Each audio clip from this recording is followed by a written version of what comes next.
Hola, ¿qué tal? ¿Cómo están? Muy buenos días. Reciban un saludo de parte de Escuela de la Fe. Seguimos con nuestra formación del tema de los profetas. El día de hoy vamos a hablar de uno de los profetas quizás con una de las vidas más interesantes que podemos encontrar en la Sagrada Escritura, que es la profecía del profeta Oseas. La verdad es que el libro del profeta Oseas presenta muchos temas de interés. De hecho, nuestro Señor Jesucristo lo utilizó en más de alguna ocasión refiriéndose a él. Y los evangelistas también, por ejemplo, aquella profecía de Egipto llamé a mi hijo, se encuentra expresada aquí en el libro de Oseas. Y aquella frase que utiliza nuestro Señor al debatir con aquellos que le llevaban la contraria, al decirles misericordia quiero y no sacrificios y conocimiento de Dios más que víctimas consumidas por el fuego, también es parte de este libro.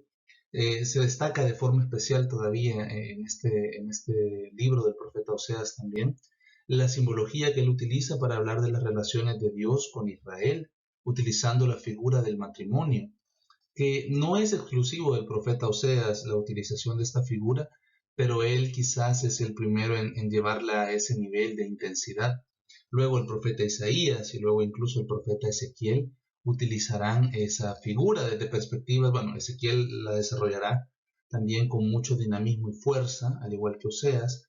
Isaías hablará más que de estas relaciones como de la relación de Israel y Dios como un matrimonio, hablará de la futura relación de Dios con su pueblo en la restauración mesiánica, y lo definirá también como un matrimonio, más viendo al futuro que al pasado, y de alguna manera también le encontramos mucha sinergia o mucha similitud con el Cantar de los Cantares y algunos de los salmos que hablan sobre el matrimonio. Así que es realmente una temática bien interesante, es una temática de mucho provecho espiritual para enseñar a otros, pero también para aprender nosotros. Yo creo que de la lectura de los oráculos del profeta Oseas podemos sacar para la iglesia y para cada una de nuestras vidas una enseñanza bastante profunda e interesante. Eh, Vamos a ir desarrollando en base a la temática pues esta historia del profeta Oseas y sus oráculos, y vamos a ver un poco también del contexto histórico que rodeaba la vida de este profeta, que al igual que el profeta Amós realiza su ministerio pareciera en Israel del norte. A diferencia de Amós, que vimos el día de ayer, que él nace en Judá y se traslada a Israel del norte para realizar su misión profética. En el caso de Oseas parece que él es originario de esta zona de Israel, él es parte del reino de Israel del norte y ejerce su ministerio profético ahí, aunque también sus oráculos llegan a ser de conocimiento de la gente del sur, del reino de Judá. A tal punto es que en algunos de sus oráculos los dirige directamente contra el reino de Judá o a favor del reino de Judá, sea para dar esperanza o sea para prevenirlos, dependiendo del tipo de oráculo que estuviéramos evaluando. Así que es muy interesante y por eso los invito a que se dispongan y nos preparemos para continuar con la formación.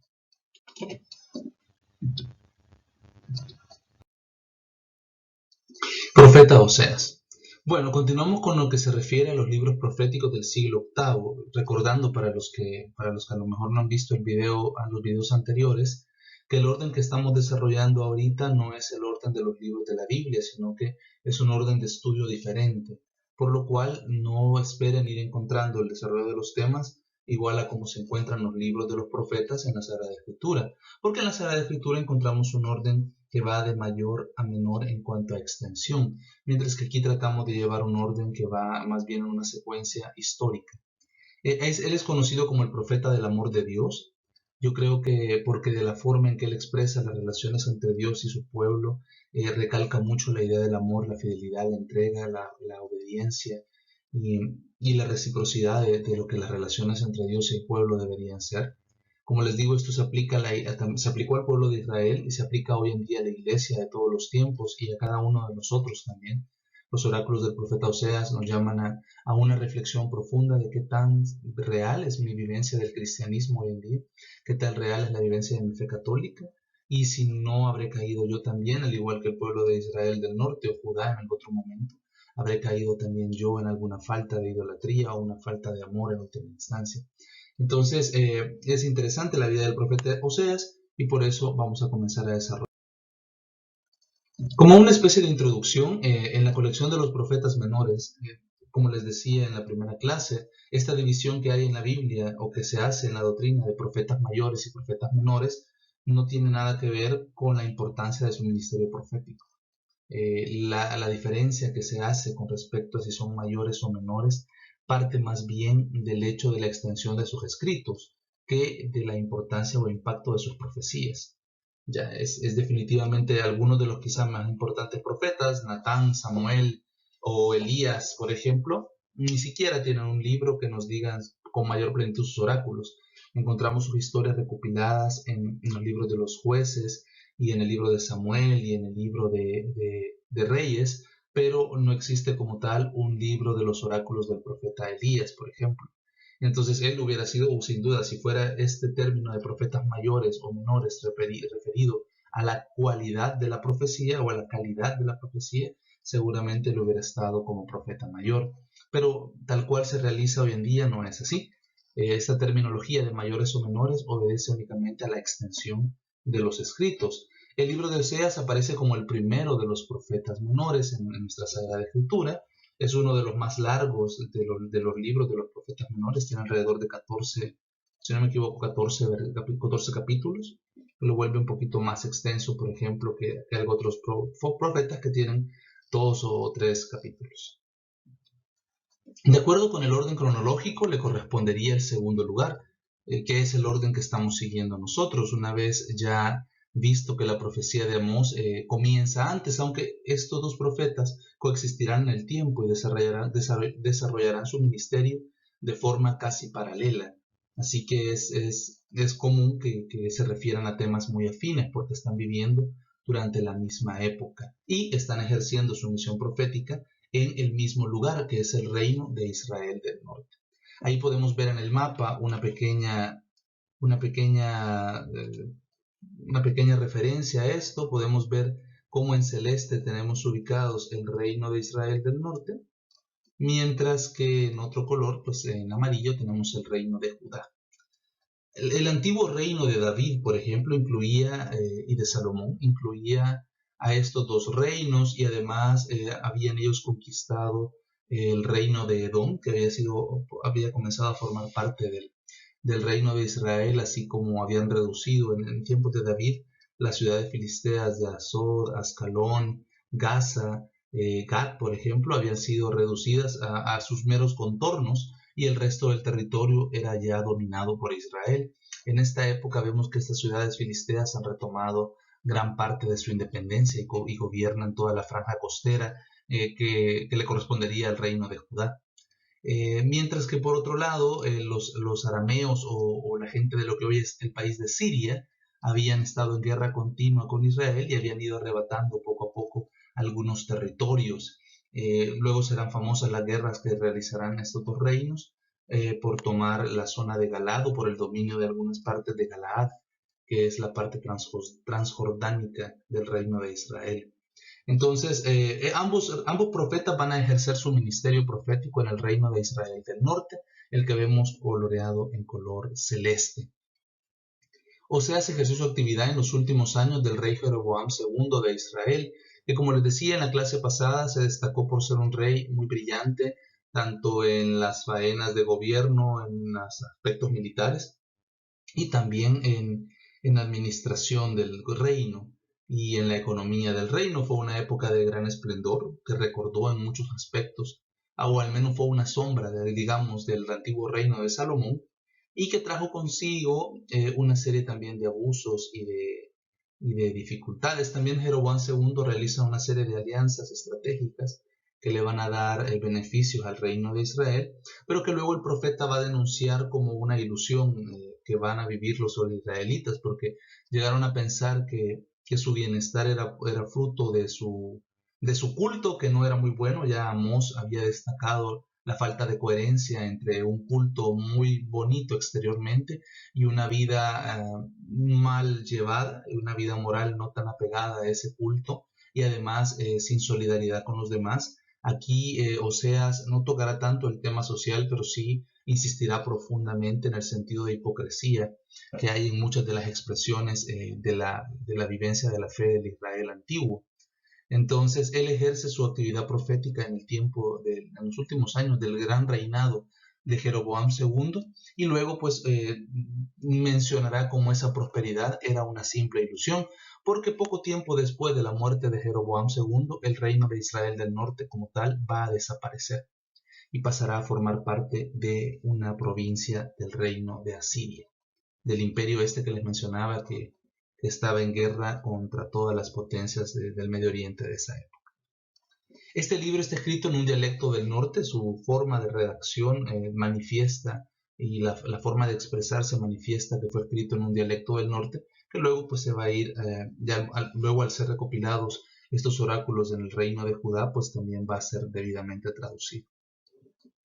Su lenguaje nos muestra que estamos ante un poeta creativo y tierno, es una persona definitivamente con gran sensibilidad. La sensibilidad personal muchas veces es manifestada o vista como una debilidad. Sin embargo, tanto en el tema humano como en el tema religioso, la sensibilidad es una cualidad que bien enfocada puede servirnos para poder manifestar muchas ideas o hacer grandes cosas.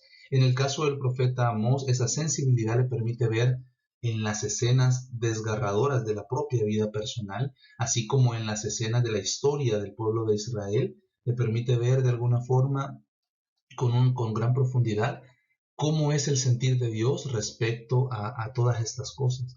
Y le permite entender mejor el alcance y la profundidad de la idolatría en cuanto al culto a Dios como algo que realmente lastima el corazón de Dios.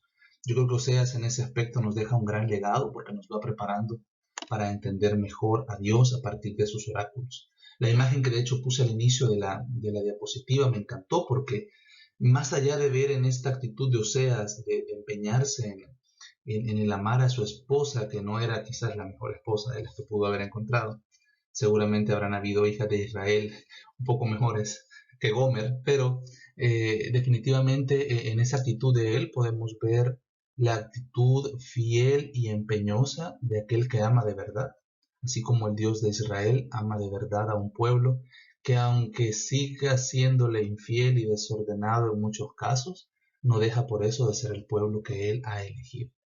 Bonitas palabras también que nos dan ánimo a nosotros, pues somos humanos, finitos, limitados, tenemos muchos defectos y muchas cosas que podríamos mejorar. Y qué bendiciones pensar que Dios a nosotros también nos ve de esa misma forma y aunque tal vez más de alguna vez nos hemos ganado, quizá que Él se apartara de nosotros, Él se ha mantenido fiel con nosotros y nos tiene realizando este hermoso servicio de evangelizar. La estructura y la síntesis del contenido del libro.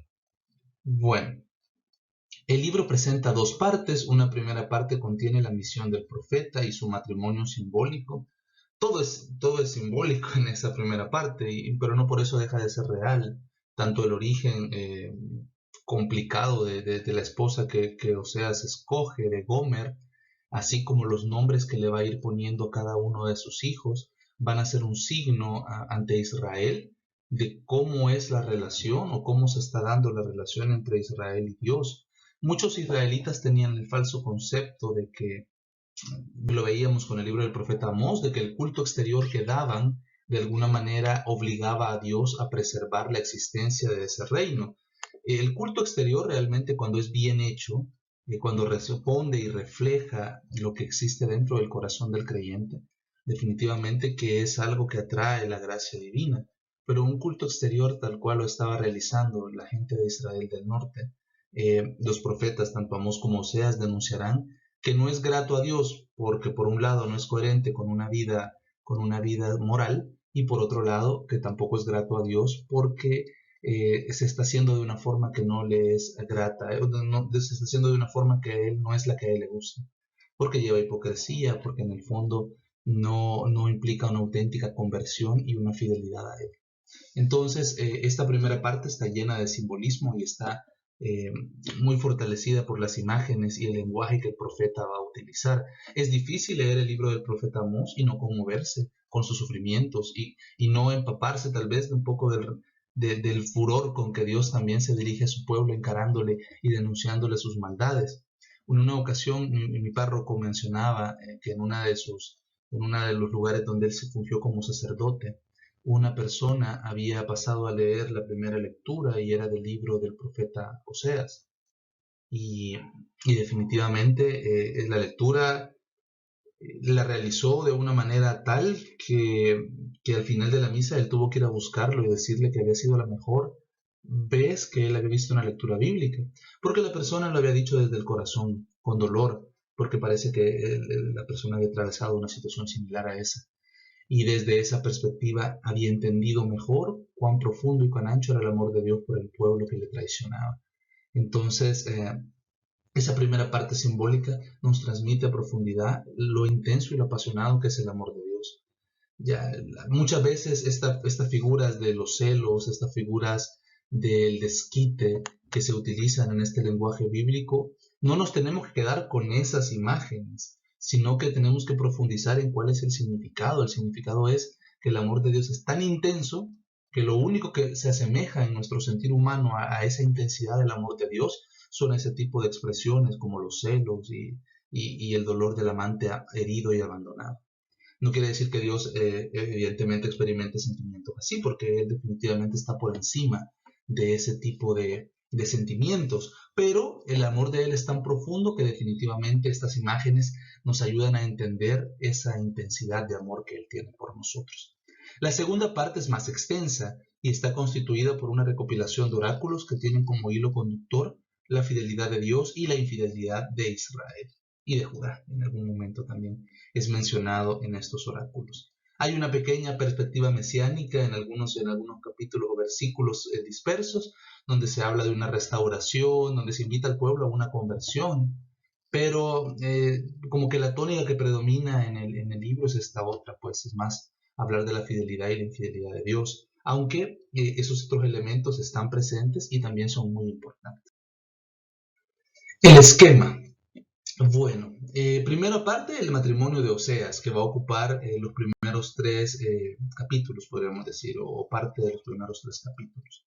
Es un conjunto homogéneo que bien puede tenerse como el núcleo significativo del libro, quizás es su parte original. La historia del profeta es un símbolo y sirve de base para expresar los sentimientos que Dios tiene a Israel. De hecho, el origen mismo de Gomer es la esposa de Oseas, el origen mismo de Gomer también se asemeja mucho al origen de Israel. Cuando Dios llama a Abraham, Abraham vive en una ciudad donde el culto que se hace es un culto pagano. Muy posiblemente él también participó, aunque él conocía y de alguna forma tal vez ya adoraba al Dios verdadero, de quien no sabían el nombre. Sin embargo, es muy posible que él también hubiese participado de ese tipo de cultos a otros dioses que eran propios de la zona donde él creció y vivió. Pues también cuando Dios llama al pueblo de Egipto, aunque el pueblo de Israel adoraba al Dios de los antepasados y de la alianza, también es muy difícil que no hubiese caído en la idolatría de los dioses del antiguo Egipto. Por consiguiente, tanto el origen en Abraham como en el éxodo del pueblo de Israel tiene un origen que está ligado al tema de la fornicación o la prostitución, en un sentido religioso, porque el pueblo de Israel y Abraham, seguramente como tales en general, no se dedicaban a ese tipo de oficio. Pero cuando se habla de la prostitución en las Sagradas Escrituras, en la mayoría de veces el contexto es religioso, porque el pueblo de Israel tiene ya después de la alianza, ya desde el tiempo del Éxodo por las promesas a los patriarcas, tenía ya una relación especial con Dios, y el adorar otros dioses es siempre visto como un acto de infidelidad y de adulterio. De hecho, algunos de los autores que estudian el libro del profeta Oseas proponen, por ejemplo, que no se trate tanto de que Gomer, la esposa de Oseas, fuera literalmente una prostituta, sino más bien que estuviera ligado a los cultos paganos, a otros dioses que eran vistos por los israelitas y por los creyentes en el Dios verdadero como un acto de infidelidad o prostitución. Es posible, aunque muy seguramente esa explicación no excluye la primera. Es decir, muy posiblemente Gomer sí estuvo en algún momento vinculada, si no directamente al ejercicio de la prostitución, puede haber estado vinculada a los cultos idolátricos que incluían una prostitución sagrada. O sea que como parte del culto que se le daba a ciertos dioses, también se realizaban actos de prostitución, ya que eran complemento del culto que se daba a estos dioses. Entonces, muy posiblemente Gomer también pudo haber estado vinculada a estas cosas. Los pecados de Israel va a ser la segunda parte en que va a desarrollarse el libro. Es un conjunto de oráculos en los que se denuncian las diversas formas en que Israel ha sido infiel a Dios a través de la historia sagrada o del presente. Y de hecho hay una reprimenda a los sacerdotes súper fuerte también, a quienes se les acusa de haber extraviado al pueblo. Hablando de los sacerdotes, obviamente del reino de Israel del norte, porque estos sacerdotes habían roto con el culto del templo de Jerusalén y habían, por orden del rey, administrado el culto que se daba en los santuarios prohibidos de Betel, de Dan y de otras zonas en el territorio de Israel del norte. Los pecados condenados, más que todo en este caso, son de orden moral y de idolatría, y también de sincretismo. El sincretismo que ha sido que es una de las grandes luchas que llevamos nosotros los cristianos en este siglo XX, porque es bastante tentador y fácil y práctico en muchos casos el hacer de nuestra fe una amalgama con otras creencias. También ya en época de Oseas era una dificultad muy grande. De hecho, el judaísmo, cuando nazca, a partir de las experiencias de estos relatos proféticos, tendrá una actitud durísima y radical frente a cualquier tipo de sincretismo, llegando a ver la mezcla como algo que por naturaleza es malo. Entonces, por eso es una de las cuestiones que el profeta va a denunciar. Concluye la sección con un bello poema en el que Dios se presenta ante Israel, no como el esposo solícito, sino también como el padre apasionado de su hijo. Ya, esa es otra de las visiones que se pone aquí de Dios y el pueblo, en el cual también a veces no se profundiza. Dios en muchas ocasiones se muestra como el padre del pueblo de Israel y Israel como su hijo. Bueno, esa imagen es la que se tenía en mente cuando alguien utilizaba estas expresiones como hijo de Dios en tiempos de Jesús, y Jesús le estaba dando de por sí un significado diferente. La infidelidad de Israel, que va a abarcar del capítulo 12 hasta el 14:9, son nuevos oráculos de condena a Israel, que sigue cayendo en los mismos pecados, ha olvidado a Dios, la idolatría y el sincretismo. El libro de Oseas enriquece aquí la noción del amor de Dios por Israel, y las imágenes, aunque a veces sean violentas en algunos de los pasajes del libro, no nos quedemos con el lenguaje que utiliza Oseas, que muy seguramente parte de su sentir personal, sino que vayamos más allá. Este dolor, esta gran conmoción, a veces la dureza de sus palabras, lo que nos están reflejando es la profundidad del amor que Dios le tiene al pueblo, que a ojos humanos no se puede explicar mejor que a través de estas palabras, pero que definitivamente supera estas cosas. No es que Dios tenga sentimientos tan limitados como el de la venganza, el de despecho, sino que ese tipo así de duro como son esos sentimientos, de esa misma manera, eso es quizá una idea muy cercana que podemos tener de lo intenso que es el amor y el sentir que tiene Dios por su pueblo Israel, por la iglesia hoy en día y por cada uno de nosotros. Luego al final del libro va a haber una especie de conclusión que algunos adjudican a un redactor posterior, o sea, no necesariamente al profeta Oseas. Hay más, algunos indican o creen que tanto el primer versículo en su parte introductoria como esta conclusión sapiensal son frutos seguramente de algún discípulo del profeta o de algún redactor posterior. ¿Quién es sabio para entender estas cosas, inteligente para conocerlas?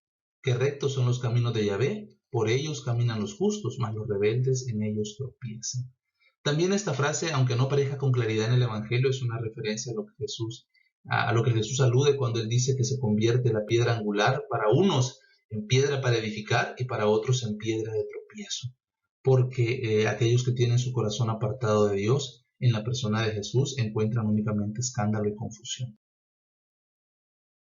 Composición del libro y su marco histórico. Vamos a tener que repasar un poco la historia que vimos en el capítulo anterior del profeta Amós. El ministerio de Oseas coincide con la época de esplendor de Jeroboam II y con el periodo de derrumbamiento del reino del norte. En poco más de 20 años se sucedieron 6 reyes que fueron en su mayoría asesinados en Israel del norte, de 4 reyes seguidos que mueren casi consecutivamente asesinados por conspiraciones y por golpes de Estado, es lo que les mencionaba en la clase pasada, tristemente. Mientras que en el reino del sur, en el reino de Judá, los sucesores de David gobiernan de forma casi ininterrumpida durante siglos, aquí en el reino de Israel del norte la inestabilidad política va a ser la tendencia general. A cada rato hay golpes de estado y se instauran nuevas casas dinásticas que duran uno o dos reyes y luego hay un nuevo golpe de estado. Y muchos de estos reyes en Israel del Norte, no solo los de este periodo, sino en general, la gran mayoría van a morir asesinados. Estas son como algunas de las consecuencias de esa división política que se realizó después del reinado de Salomón. Es cierto que Roboam no era el rey más sabio, el hijo de Salomón, heredero al trono. No era en muchos sentidos el rey más sabio. De hecho, era súper bobo en un principio y toma muy malos consejos. No se puede decir de otra forma.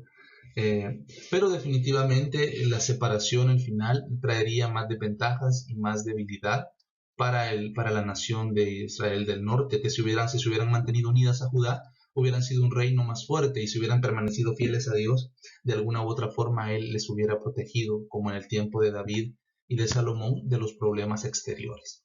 Tal vez en lugar de ser un país vasallo de otros reinos o imperios, hubieran podido tener tal vez, por ser un país un poco más fuerte y por tener recursos y una posición estratégica, hubieran podido ser un aliado estratégico de las potencias del Medio Oriente o de Egipto o de Asiria y Babilonia posteriormente. Eso no sucede así, el reino se dividió y aunque hubieron reyes buenos como Jeroboam II en cuanto al sistema del reino que creció mucho y mejoró mucho, eso fue una vana ilusión. Pasados unos años, Israel del Norte cae en nuevas crisis y terminará desapareciendo de la historia. Los monarcas asirios Teglat-Palasar y Salmanasar V invadieron la región y de hecho Salmanasar V al invadir Israel del Norte llevará presos a muchos de los muchos de los israelitas que se van a encontrar ahí. Al ser Israel un reino pequeño, tenía que recurrir a pactos políticos o atributos para sobrevivir. Y eso en algunos casos los mismos profetas se lo recomendaban a los reyes. Sométanse al rey de Babilonia, diría constantemente Jeremías. O en algún otro momento tal vez incluso a los mismos asirios.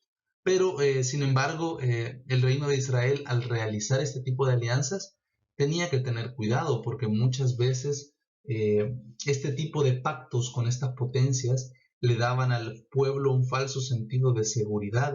En política exterior, las alianzas no son realmente cosas tan confiables, ni en aquel tiempo ni en tiempos modernos. En política exterior, las alianzas duran lo que dura la conveniencia y el contexto en el que se dan, pero una vez esa alianza se convierte en un obstáculo para un beneficio, para aquel que es más fuerte, normalmente se la salta y no importa. En el caso de Israel del Norte va a pasar así. Constantemente las potencias de la zona hacen pequeñas alianzas con estos reinos insignificantes y luego cuando ven la oportunidad de dominarlos plenamente o encuentran una excusa para poder romper la paz, lo hacen. Entonces, esta es la supervivencia de Israel del Norte y de Judá no debe depender plenamente de este tipo de alianzas, sino que va a ser uno de los reclamos constantes de los profetas. Los reinos de Israel del Norte y Judá, su existencia, sobre todo, depende exclusivamente de Dios. Él es su protector y Él es el garante de que existan como reinos. Entonces, Jeroboam II hace muchas alianzas muy buenas y cuando venimos a ver a los pocos años, todas esas alianzas se han roto. Una alianza política conlleva un compromiso además de culto, en que el Señor, que es Dios de Israel, es venerado junto a las divinidades de aquellos pueblos. Una relación tan fructífera desde el punto de vista comercial para Israel como la alianza con el rey de Tiro, con los reyes de Tiro que se da desde la época de Salomón y continúa a lo largo de muchos siglos con el reino de Israel del Norte, más que, y uno lo ve en la misma Biblia, cada vez que se habla de esta influencia de Tiro en el reino de Israel es en un sentido negativo. Y seguramente tuvo en su contexto económico muchas ventajas. O sea, imagínense una potencia comercial como Tiro, tenerlo de aliado, es definitivamente tener una fuente, lugar de intercambio comercial, a quien yo puedo vender el excedente de mis producciones y a quien puedo comprar especies de difícil consecución en mi zona. O sea, es una alianza bastante interesante, pero como conlleva siempre este tipo de alianzas un elemento religioso, son vistas como algo negativo. Ya en la época de Salomón, por ejemplo, este tipo de alianzas se sellaban con matrimonios y esos matrimonios llevaban a la casa real la adoración de otro tipo de dioses que eran propios del pueblo de donde provenían las princesas. Por ejemplo, la hija del rey de Tiro que se casara con Salomón, o como lo pudimos ver con la hija del rey de Egipto, que también es dada por esposa a Salomón, que ahí le hace incurrir o le permite Salomón a ella realizar culto a sus dioses en palacio o en algunas zonas de la tierra de Israel. Entonces, esto conlleva, por supuesto, ese peligro, esas grandes relaciones comerciales conllevan el peligro de permitirnos entrar en acciones de idolatría. Esto es el sincretismo del que hablábamos en las láminas anteriores, que es verdaderamente un peligro. No porque el culto al Dios verdadero, Yahvé, es desplazado completamente, no, sino porque de repente comienza a verse a Yahvé como una especie de divinidad que coexiste con otras divinidades. El monoteísmo se destruye, la percepción monoteísta se destruye y Yahvé ya deja de ser un Dios singular y se ha convertido en otro Dios, otro de los muchos dioses que podemos encontrar y que tal vez tiene solamente algunas funciones. Tal vez Yahvé es sobre el Dios de la guerra, el Dios de la raza, el Dios de la nación, pero no es el Dios de las cosechas ni el Dios de la agricultura y la fertilidad. Ahí, por ejemplo, resurgirán antiguas divinidades cananeas propias de los pueblos que antes habitaban en la tierra que hoy es parte del reino de Israel, que rendían culto a la divinidad de Baal, por ejemplo, que era visto como el dios de la fertilidad, las lluvias y las cosechas, y que será dentro de toda la dialéctica de los profetas uno de los grandes obstáculos para que el pueblo rinda a Dios una fe más correcta. Este sincretismo religioso es lo que condena el profeta Oseas, esta mezcla del culto al Dios verdadero con otras creencias, además de que va a existir los cultos, también las influencias que puedan existir recíprocamente, y este se unía a el derivado del país cananeo que habitaba Israel, la promiscuidad de los ritos del dios Baal, lo que les estaba mencionando, que querían hacer compatible con el culto al Señor, al Dios verdadero. Entonces, esos esfuerzos de algunos de querer hacer conciliables estas cosas, quizá para mantener buenas relaciones comerciales con otros países o alianzas militares con otros países, a la larga producía una crisis religiosa en el pueblo, y aunque el país prosperara, espiritualmente su alma se estaba carcomiendo por dentro.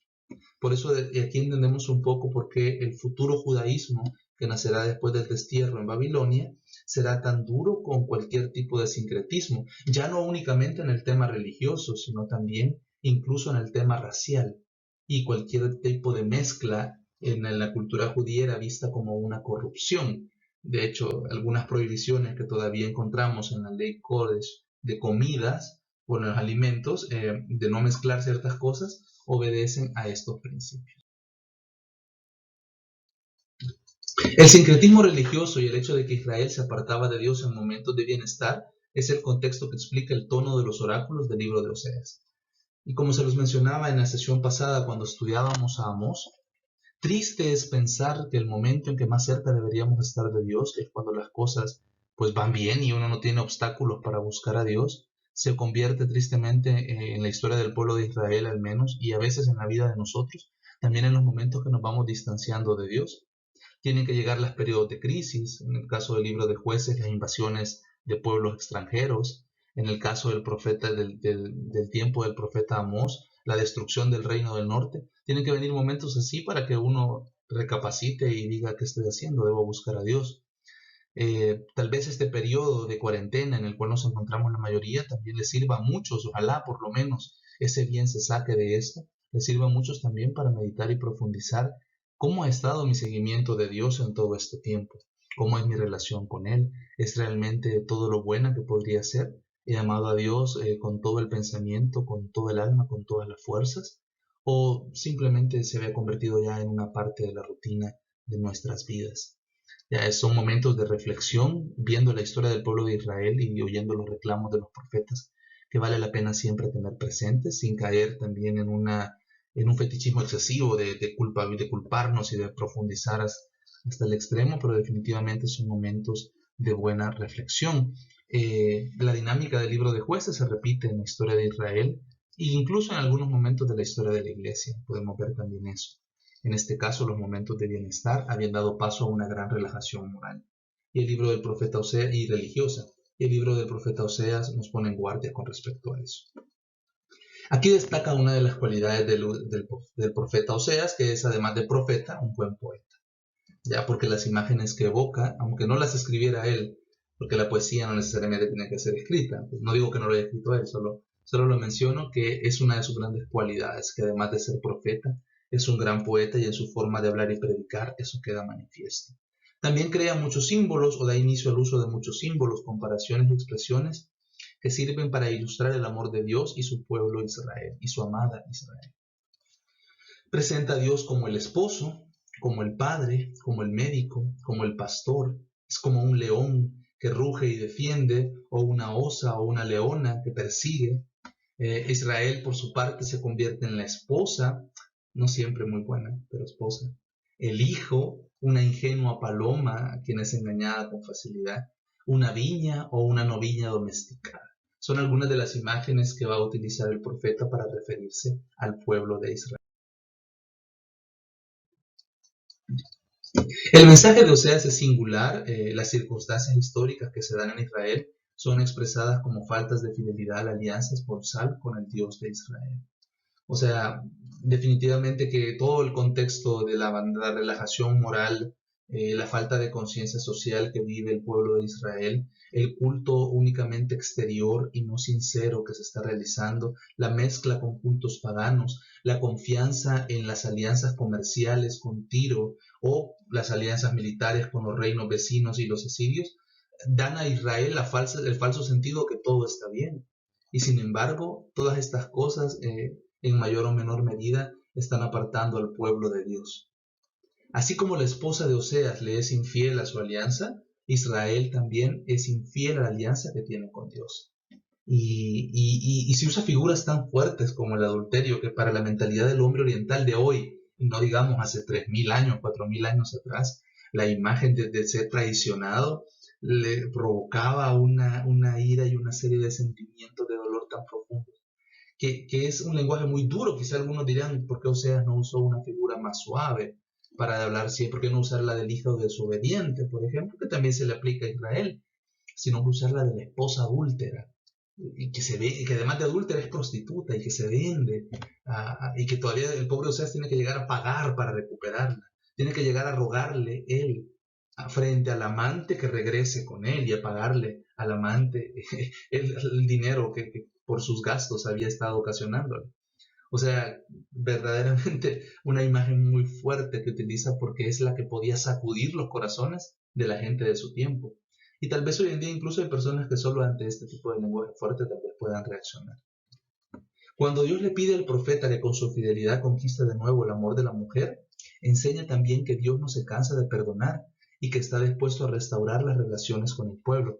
Y qué bonito es el amor de Dios, porque no únicamente está dispuesto a perdonarnos, sino que en el caso de Oseas nos muestra que Él mismo viene a buscarnos para podernos dar ese perdón. O sea, que Dios no está esperando en la puerta de la casa que nosotros caigamos en cuenta y regresemos, sino que en muchos casos Dios se viene a buscarnos ahí donde estamos, revueltos en nuestro pecado, a lo mejor junto a todas las amantes que nos hemos construido, tal vez de la comodidad, del dinero, de la avaricia, de la sensualidad, de lo que sea.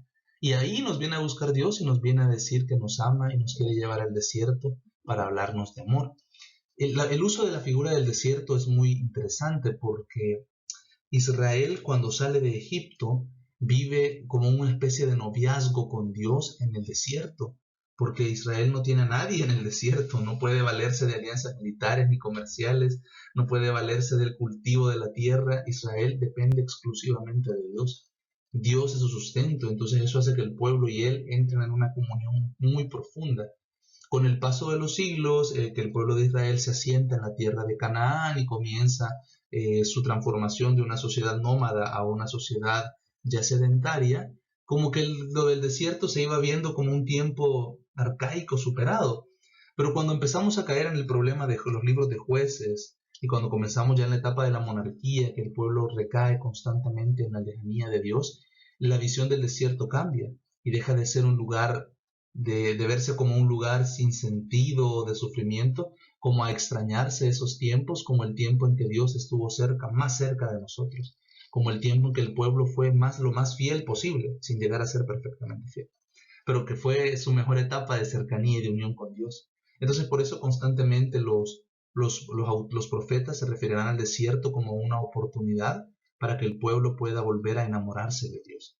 Y aquí en esta en esta referencia profética que hace Oseas, pues también es visto como eso, es como el venir a Dios, viene a buscar a su pueblo en medio de los amantes que tiene, se lo lleva a vivir a su tierra especial, a su tierra, al desierto donde van a volver a enamorarse, y ahí Dios le hablará al corazón, y el pueblo de Israel le volverá a recordar cómo le amaba en los tiempos de su juventud. ¿Qué enseñanza nos deja el libro?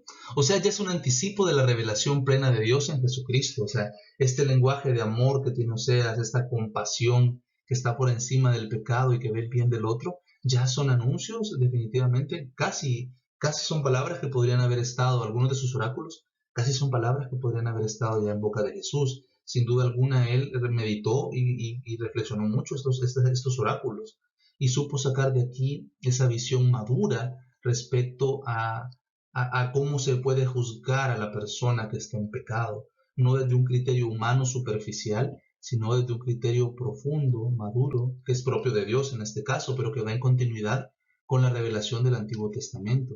Dios es, por encima de cualquier otra cosa, amor. Más allá de los celos, más allá de la elección que le pueda dar al amante, más allá del rencor que pueda tomar con su hijo mal portado o bien portado, como fue el caso del pueblo de Israel, Dios es amor, amor que está siempre dispuesto a perdonar, amor que está siempre dispuesto a darse al otro, amor que no le preocupan los malos comentarios de otros, ni que no le preocupa la opinión de la gente, sino que únicamente se centra en el bienestar del amado. ¿Qué le importa a Dios que la gente se burlara de él, el Dios de Israel? Mira, los israelitas van tras otros dioses. Si al final Dios no se fija en criterios humanos, Dios ve el corazón. Y en este caso, Él sabe que el corazón de Israel lo necesita. El mensaje del profeta tiene dos conceptos novedosos. Por otro lado, habla de las relaciones de Israel y Dios como una alianza de esposos y también recalca la misericordia de Dios. Misericordia de Dios que no es que Oseas se la invente. Ya desde las primeras páginas de la Biblia podemos ver que Dios actúa por amor y que es obviamente misericordioso, mucho.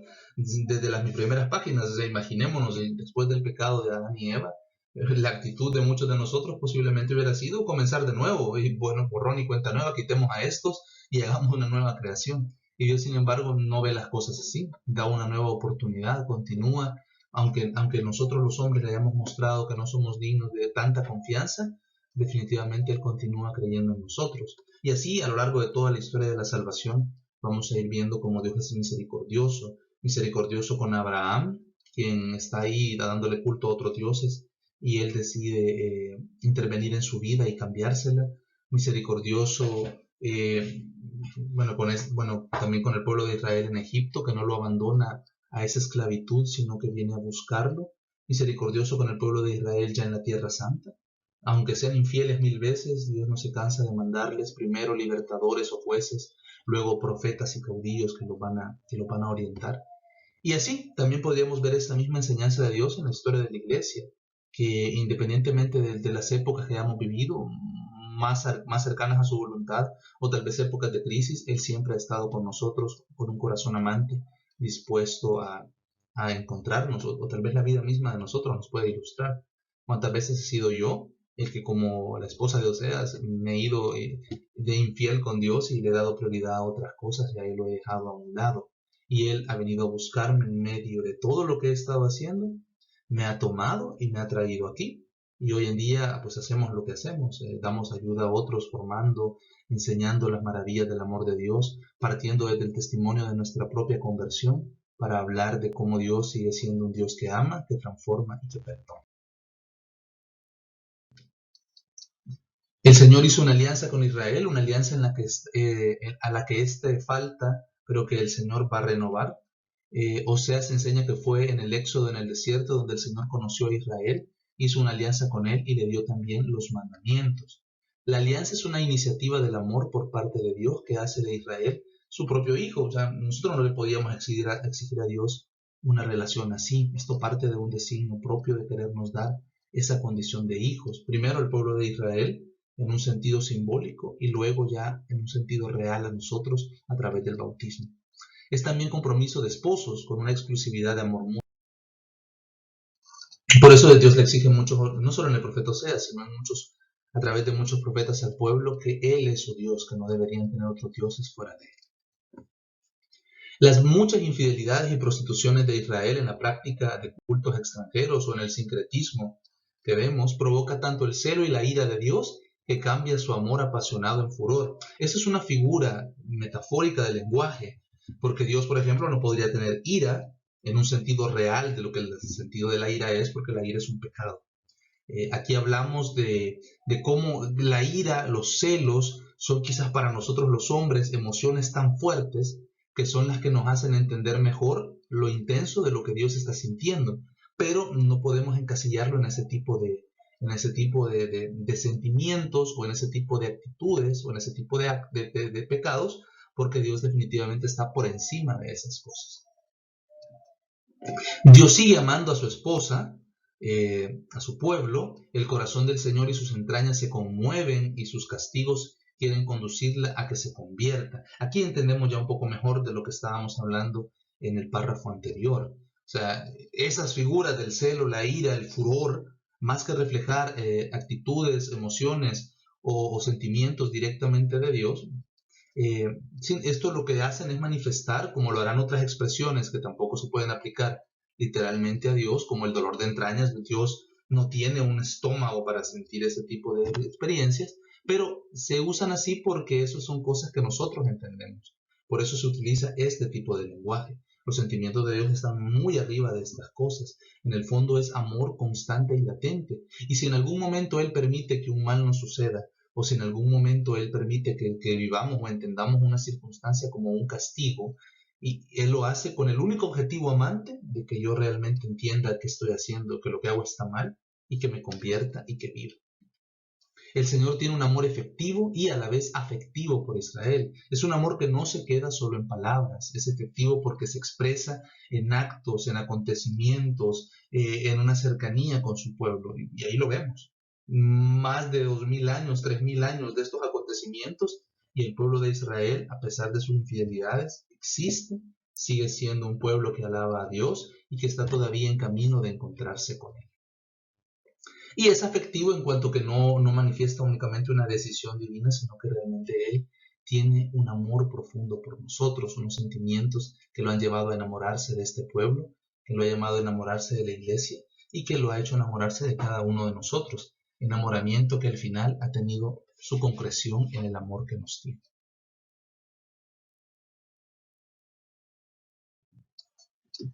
Otra idea recurrente en Oseas es el amor misericordioso de Dios, que lo menciona en cada uno de esos. De hecho, lo lleva implícito en cada uno de esos relatos fuertes que él pone, o esas figuras apasionadas que él pone. El objetivo del profeta es la conversión del pueblo, el retorno al Dios verdadero. En la tradición profética, la secuencia de los actos supone que a la elección de Dios le sigue el pecado del hombre, al pecado le sigue la conversión y a la conversión le sigue el perdón. Pero aquí en el libro de Oseas el orden se invierte un poco, porque en el perdón, en este caso, antes de que haya conversión, para que luego haya perdón, Dios nos ha venido a perdonar primero. Y ha sido ese perdón que Él nos dio lo que nos llevó a nosotros a la conversión. Al menos así lo plantea el profeta Oseas. En la vivencia de la vida cristiana, pues a veces también pasa así. Muchas veces nos ha tocado a nosotros ir a pedir tal vez o dar al perdón para que la otra persona pueda convertirse.